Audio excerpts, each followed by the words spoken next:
এটা তোর এক্স না? হ্যাঁ নদী, এ তো দেখছি আমার সেই এক্স, যাকে আমি ছেড়ে দিয়েছিলাম। তুই হয়তো বা এখানে আমাকে দাঁড়িয়ে দাঁড়িয়ে কাজ করতে হতো। একদম ঠিক বলেছিস। তুই না তোর জীবনের একটা বেস্ট ডিসিশন নিছিস, কি জানিস? এই ছেলেটাকে সময় পাল্টে গেছে। এক্স্যাক্টলি, আগের সময় অন্য একটা ছিল আর এখন সময় পরিবর্তন হয়ে গেছে। করতেছো জানিস নদী, আমার জন্য না পাগল ছিল, আমাকে অনেক ভালোবাসতো, কিন্তু প্রচার কাজ করতেছে। আর আমাকে তো বলতো, মোনা দেখে নিও, একদিন আমি অনেক বড় কিছু করব, অনেক বড়। ধরছে বাবারে বাবা, দেখ মনে হচ্ছে সে এখানকার বস। শোন, একদম না নিজের লিমিটে থাকার চেষ্টা করবি, আর ডোন্ট ক্রস ইওর লিমিট। তোমাদের কোথাও ভুল হচ্ছে। নদী দেখ না, মানে আমার কি মনে হচ্ছে জানিস, আমার মনে হচ্ছে ওর মাথাটাও বোধহয় গেছে। এই ভুল ভাব তোকে দেখতেছি এখানে দাঁড়িয়ে দাঁড়িয়ে এই ফুল গাছ পরিষ্কার করতেছো। এখানে পাঠানো হয়েছে তো তোমাকে পরিষ্কার করার জন্য, তাই না? বড় একটা মিটিং আছে, আমি অনেক বড় একটা প্রজেক্ট নিয়ে আজকে মিটিং, জানিস নদী আমরা আসবো তো, তাই হয়তো ক্লিনারকে পাঠিয়েছে যে আজকে। মনে মনে অনেক আফসোস করতেছো তাই না? এটাই ভাবতেছো আজকে দেখা হয়ে গেল মোনার সাথে, এখানে আমি ক্লিনারের কাজ করতেছি, যে ওর আসলে তেমন কিছুই নাই, ও একটা একদম নিম্ন শ্রেণী পরিবার থেকে উঠে আসা ছেলে। তখনই না ওকে আমি ছেড়ে দিছি, আর চেষ্টা আছে আমি একদিন অনেক বড় কেউ হয়ে দেখাবো। আর আজকে দেখতে পাচ্ছি সে অনেক বড় কেউ না, সামান্য একজন। এই যে আমাকে দেখো, আমি অনেক বড় একটা কোম্পানিতে জব করি, আর আজকে কোটি টাকা ডিল করার জন্য এই কোম্পানিতে আসছি। আর না, যাই হোক, আমরা না এখানে মানে এই অফিসের যিনি বস, ওনার সাথে একটা গুরুত্বপূর্ণ ডিলের ব্যাপারে কথা বলতে আসছিলাম। তো তুই এক কাজ কর, বস আসা পর্যন্ত একটা কথা, 100 টাকা দিলে তো 2 কাপ চা আনার পরে যে টাকাটা বেঁচে যাবে ওটা রেখে দিও টিপস হিসেবে। ফাইলটা আমরা রিলিজ করতে পারতেছি না, কাইন্ডলি একটু সময় বের করে ফাইলটাতে সাইন করে দিবেন আপনি। এক্সকিউজ মি, আপনার কোথাও ভুল হচ্ছে। ও বসের সাথে ইম্পর্টেন্ট একটা মিটিং করার জন্য। মানে কি বলতেছেন বুঝলাম না, স্যারকে তো স্যারই বলবো তাই না? আর আপনারা বুঝি স্যারকে চেনেন? কি শকড? আলিফ, তুমি তুমি এই কোম্পানির বস কি? এতদিন যাবৎ ভাবতাম যে যে মানুষটাকে এত ভালোবাসলাম সেই মানুষটা আমার জীবন থেকে চলে গেল। তার মানে হয়তো আমি মানুষটাকে ভালোবাসি, চলে যাওয়া তো অনেক ভালো হয়েছে। আরেকটা কথা, তবে এত শিক্ষিত বাট এতটুকু বুদ্ধি তোমাদের মাথায় এখনো হয় নাই।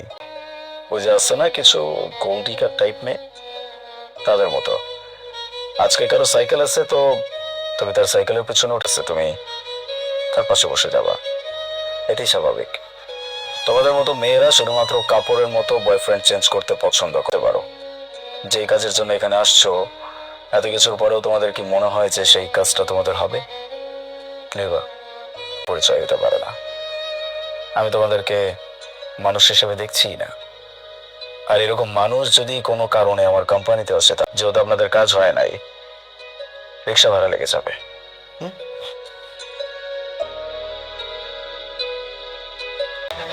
আমি কি জানতে পারি যে এই বাচ্চাটাকে কে বা কারা ক্লাসে ঢুকতে দেয়নি?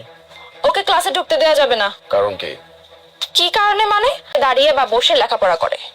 দ্যাট মিন্স আপনাদের ভাষ্য মতে যদি কোনো মানুষ গরিব হয় বা সে যদি একজন রিক্সাওয়ালা থাকে, সেই 100 বাচ্চা কাচ্চারই অধিকার আছে একই সাথে বসে ক্লাসরুমে ক্লাস করা।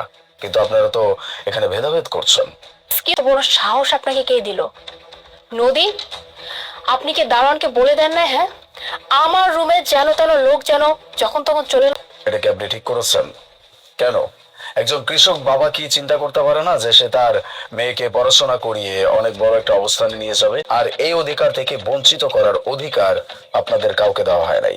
আপনারা এই বাচ্চাকে ক্লাসের বাইরে রেখে দিচ্ছেন শুধুমাত্র এই বাচ্চাটা। তো কিছু মানুষের মন মানসিকতা এতটা নিচু, আপনাদের চিন্তা ভাবনা এতটা নিচু যে আপনারা সবসময় এইটাই চিন্তা করেন যারা বড় লোক তারা আজীবন বড় লোক থাকে। সমাজের গরিব মানুষদেরকে এমন ভাবে ডিমোটিভেটেড করেন আর তাদেরকে এমন ভাবে পায়ের নিচে রেখে দেন, মনে করেন যে তারা আপনাদের কেনাকৃত। আমার রুমে চলে আসছেন আর একজন প্রিন্সিপালের সাথে এইভাবে কথা বলছেন। আমি স্কুলের প্রিন্সিপাল, আমি ডিসাইড করব কি হবে না হবে কোন। শুনুন, এইসব কৃষকের যে ছেলেমেয়েরা থাকে না, এরা বেশি দূর কিছু করতে পারবে না। কেন জানেন? এরা তো কৃষকের ছেলে মেয়ে, কৃষকই হবে, কারণ ওরা এক একজন ডাক্তার হবে, ইঞ্জিনিয়ার হবে, এটাই তো স্বাভাবিক। আর ওরা তো মোটা অঙ্কের টাকা আমাদের স্কুলে দেয়। সো এখন আপনি বড় সাহস কি করে হইলো আমার রুমে এসে আমাকে জিজ্ঞেস করা, আমার রুমে এসে আমাকে বলা আমি কি চাইলে আপনার সাথে কি করতে পারি? আমি এক্ষুনি পুলিশ কল করে না আপনাকে থানায় ভরে দিতে পারি, শুধু আপনাকেই না, আর এই যে বাচ্চাটা, এই তোকে দয়া করে এই স্কুলে আমি অ্যাডমিশন দিছি, আর তুই কি করলি? হ্যাঁ, তাহলে তাল মিলেছিস তাই না? তোকে তার স্কুল থেকে বের করবোই করবো। আর তুই চলে আসুন তো, একটা স্টুপিডকে ধরে নিয়ে যেতে হবে। জাস্ট তুই দাঁড়ায় থাক, একজন প্রিন্সিপাল। আসসালামু আলাইকুম। কি ব্যাপার? হ্যাঁ, আমি আপনাকে ডেকেছি স্টুপিডটাকে ধরে নিয়ে যাওয়ার জন্য, সালাম দেওয়ার জন্য না। আর আপনি চিনতেছেন না? উনি হলেন আপনাদের এই ডিস্ট্রিক্টের নতুন শিক্ষা অফিসার। কি শিক্ষা অফিসার? স্যার, খুব ভালো হয়েছে যে আমি নেক্সট উইকে আসি নাই। আমি যদি নেক্সট উইকে আসতাম তাহলে আপনার এই রূপটা আমি দেখতে পারতাম না। শুধু ভুলে যাবেন না। আর আপনারা হচ্ছেন টিচার। টিচারদের দায়িত্বই থাকে বাচ্চা কাচ্চাদেরকে শিক্ষা প্রদান করা, তাদেরকে ভেদাভেদ শেখালেন। আপনাকে এই জায়গা থেকে কিভাবে ঠাস করে নিচে নামাইতে হয় সেটা আমি খুব ভালো করে জানি। বাচ্চাদের মাঝখানে ভেদাভেদ তৈরি করেন আপনারা। আমাকে আমাকে এই চাকরি থেকে বের করবেন না স্যার। আমার যদি চাকরি চলে যায় স্যার, আমি আর কোথাও চাকরি করতে পারবো না স্যার। আর স্যার, এখানে আমার সব ফার্স্ট প্রায়োরিটি দেওয়া হয়, আর যারা এখন গরিব পরিবারের ছেলে মেয়ে ওদেরকে জাস্ট যেন কোনো রকম ভাবে শিক্ষা দেওয়া হয়। স্যার, আমি রিটায়ার হবো স্যার। প্লিজ স্যার, আপনি আমাকে পদ থেকে বের করবেন না স্যার। So what?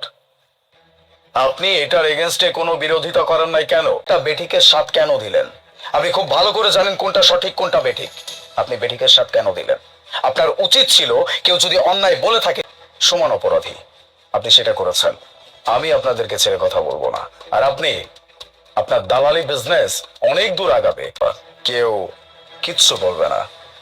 আপনি এই দুইজনের এগেনস্টে, এমনকি এই প্রতিষ্ঠানে যতগুলো শিক্ষক এমন আছে